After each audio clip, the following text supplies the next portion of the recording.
El fluir energético que confiere a la personalidad la plena posesión de sí mismo, pero solo potencialmente si no hay además sistemas de integración, porque esto ha de hacerse en una triple dirección. Una, desde el fondo último de las reservas energéticas inconscientes. Hace años era curioso que incluso algunos psicólogos decían no creer en el inconsciente con mayúsculas. Y esto no puede ser sino un malentendido ya indicado en otras exposiciones. Lo inconsciente no es ningún lugar.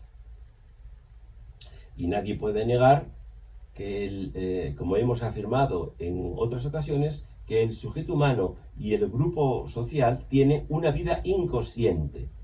Y de no haber vida inconsciente, toda nuestra subjetividad sería transparente. Podríamos motivarnos y cumplir nuestras tareas sin la mayor resistencia interna. No viviríamos identificados siempre y las relaciones interpersonales y sociales siempre resultarían llenas de racionalidad. En economía, en la política, en las relaciones laborales, en el amor, todas contribuirían a la satisfacción de los intereses de todos con toda objetividad. Además, no habría ambivalencia en el trato, no se soñaría y tampoco habría arte. Pero resulta que nada de esto es así. Luego, existe una vida inconsciente que continuamente contradice lo que la razón aconsejaría en la vida pública y en la privada de una pareja, por ejemplo.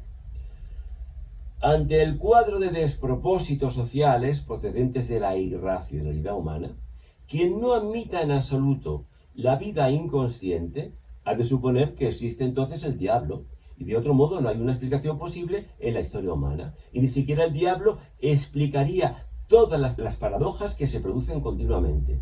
Desde luego no daría explicación ni a los sueños, ni al arte, ni a la inspiración artística, ni a la neurosis. El diablo, una figura de Zaratustra de 1500 años, y un diablo muy activo y casi encarnado en la historia misma del hombre. Y solo explicaría eso la irracionalidad de la conducta humana, que pretendiendo siempre el bien, el orden y la paz, no para de procurar de hecho el mal, el desorden y la discordia y la guerra contra todos. El filósofo Thomas Hobbes y el historiador Daniel Rock, con más suavidad, denominan y a cada paso repite sotis humaine, tontería humana, pues la historia parece un museo de absurdos. Otra de las consecuencias visibles y apreciables de la dinámica de la vida inconsciente mal impostada son la negativa a hacerse adulto, la negativa práctica al éxito, la destructividad sistemática de la propia felicidad, la dificultad constante en ser uno mismo, que parecería lo más obvio, la autodevaluación, la ceguera para los factores que han de reportarnos lo más conveniente y la tendencia constante a hacernos daño unos a otros en cuanto tratemos de amistad y de amor.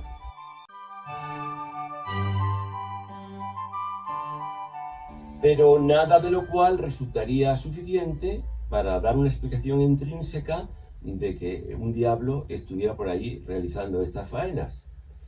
Se aprecia que es algo en nosotros mismos, una vida independiente del yo y en su práctica social lo que nos desvía constantemente de lo adecuado.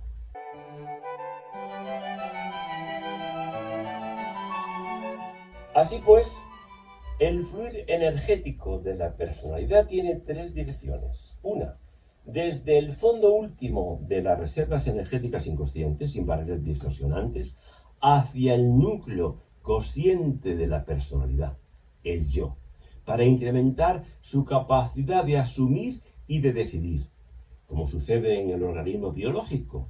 Cuanto más oxigenada es la sangre, más vida comunica a las células de los órganos y tejidos.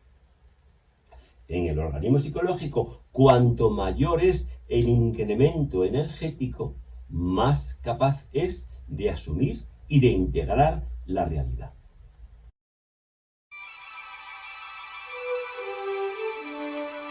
Otra dirección sería desde el yo hacia la realidad objetiva de objetos, pautas, estados de hecho, relaciones y cosas, en forma de acción y de conducta continuada y coherente consigo misma y con las exigencias objetivas del entorno y de la situación.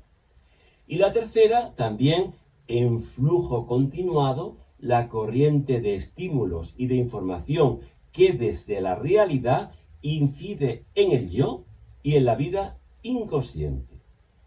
La realización, pues, no consiste ni en la libertad salvaje subjetiva y arbitraria del individuo desconectado del entorno y sus exigencias, ni en una adaptación servil al mismo en el que se pierde la identidad y la iniciativa, sino en la síntesis de esta triple corriente que puede ser muy constructiva si se armoniza o muy destructiva si no se logra.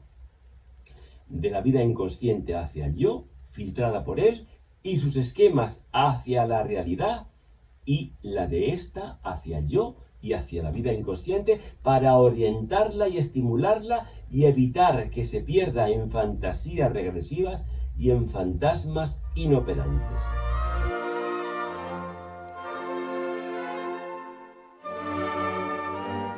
En el psicoanálisis antropológico del profesor Luis Sencillo, como ya hemos dicho en otros seminarios, distinguimos un estrato de la vida inconsciente, el más profundo, mucho más profundo que el freudiano libidinal y pulsional, personal, el que llamamos inconsciente radical, y que es la masa energética misma de la psique en su contacto elemental con la realidad bruta antes de cualquier proceso sensorial orgánico o intelectual.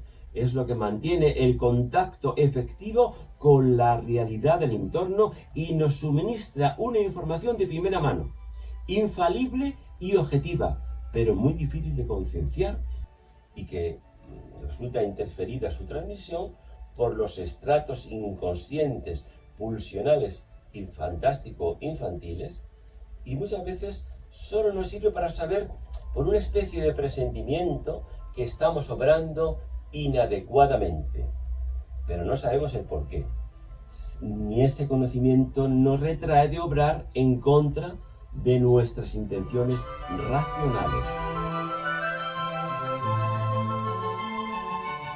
Y luego, cuando nos estrellamos contra la realidad, caemos en la cuenta de que teníamos una vaga percepción de que aquello no iba a resultar.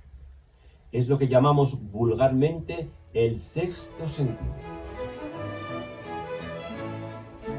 Así pues, la vida inconsciente hacia el yo y filtrada por él y por sus esquemas hacia la realidad. La del yo y el yo desde su identidad hacia el inconsciente y hacia la realidad.